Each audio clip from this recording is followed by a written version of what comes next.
So while many people agree that we do need change, they're certainly divided as to whether or not this is the change that we need. I did reach out to local business owners to hear their thoughts on it. One of them, who didn't want to go on camera, simply said that their mother told them, if you don't have anything nice to say, don't say anything at all. Now, I've never eaten a raw oyster in my life, but one of their specialties here is the chocolate-covered oyster.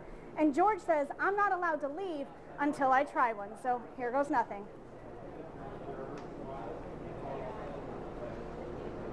It's a marshmallow.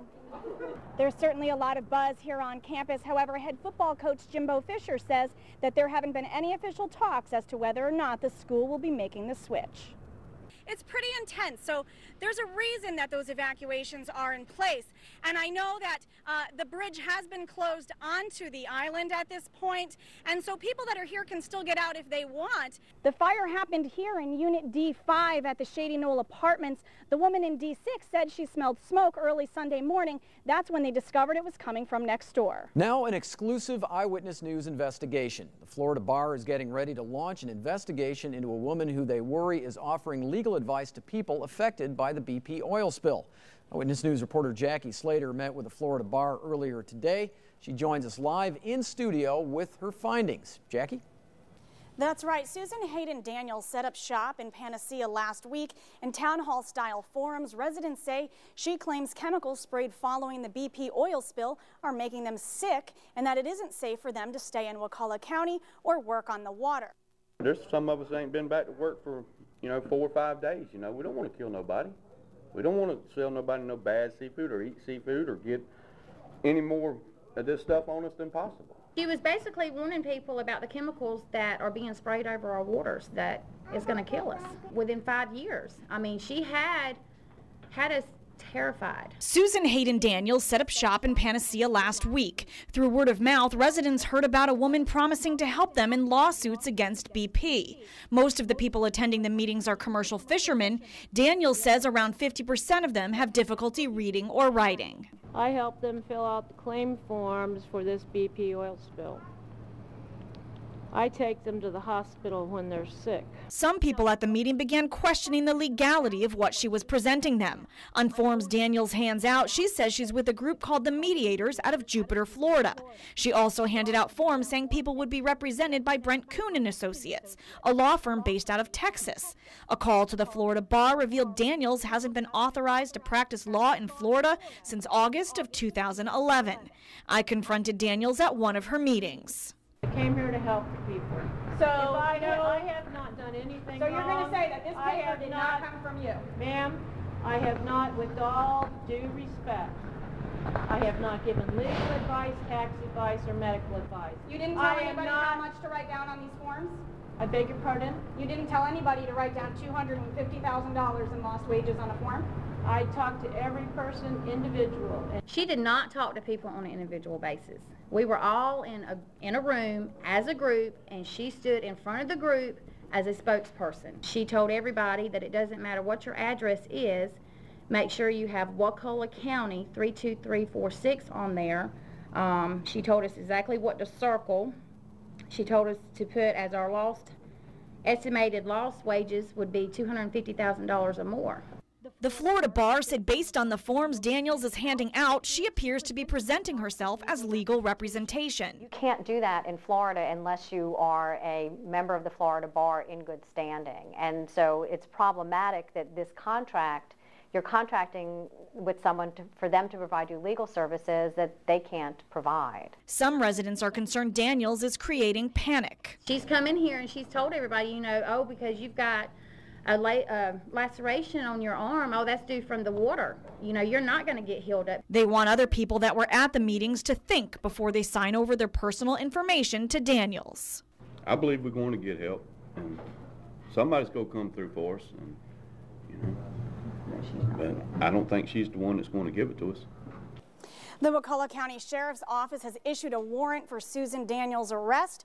They say she didn't pay all of her bill at a local hotel, and she's being charged with defrauding an innkeeper for less than $300.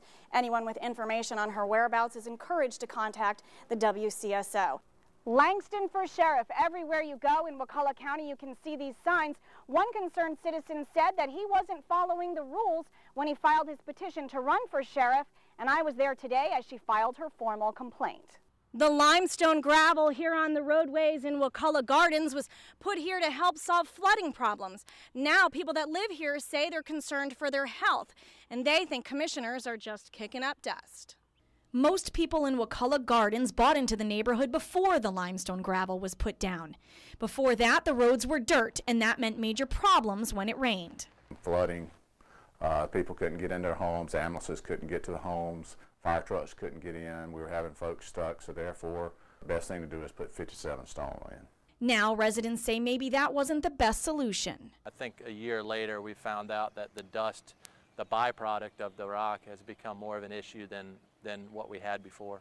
Liam Callahan has 2 kids and is concerned for their health. I have a neighbor down the street that both of his kids both had upper respiratory issues, pneumonia. One of them had pneumonia. My kid has a nagging cough. County officials say they just don't have the money to pave the roads. They say it will cost millions of dollars to ready the neighborhood for paving. There's other issues such as stormwater. We have to do something with our stormwater system there, as well as sewer.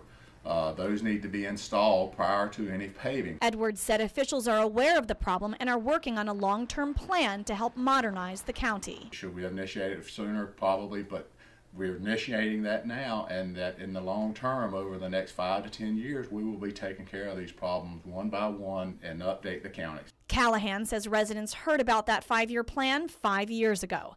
He thinks they need to find a solution now. It's not healthy. It's not healthy to our children. It's not healthy to us. You know, we're having to close our doors, close our windows. You know, we can't wash a vehicle. That's the little things. The big things are the children. After I spoke to commissioners this morning, they contacted the health department and they said they'll share their findings with us as soon as they become available. Today's date is 3/14, and that's Pie Day here at Deer Lake Middle School. Coming up, I'll tell you about one special little lady who's celebrating in a big way. The person on the outside will come and make the drop, and then the people on the inside come and pick it up. If nobody gets caught, they make a pretty penny.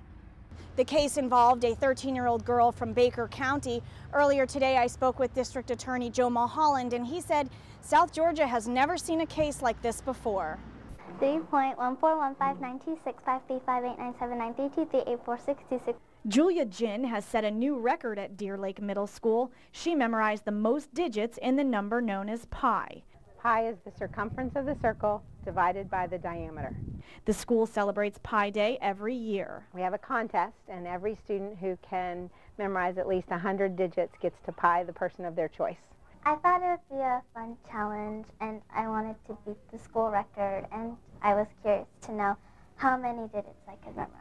The record, around 440. Julia knows 607. Her trick, memorize the digits in groups of 7. She's in student government, she's on the track team, she's on the math team. What more could you want? She's terrific. This year, a total of 13 students won the honors of pieing someone in the face. The kids went outside and the chosen ones met their fate. Julia chose her drama teacher, Nathan Williamson. It is the most proud I've ever been to be covered in dairy.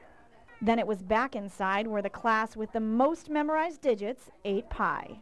0005681. In Tallahassee, Jacquie Slater, WCTV Eyewitness News. This is the 2012 Hurricane Survival Guide. Every year, the Capital Area chapter of the American Red Cross teams up with government and emergency personnel to put it together. It's an early reminder to people in our area that they need to get ready in case a storm comes our way.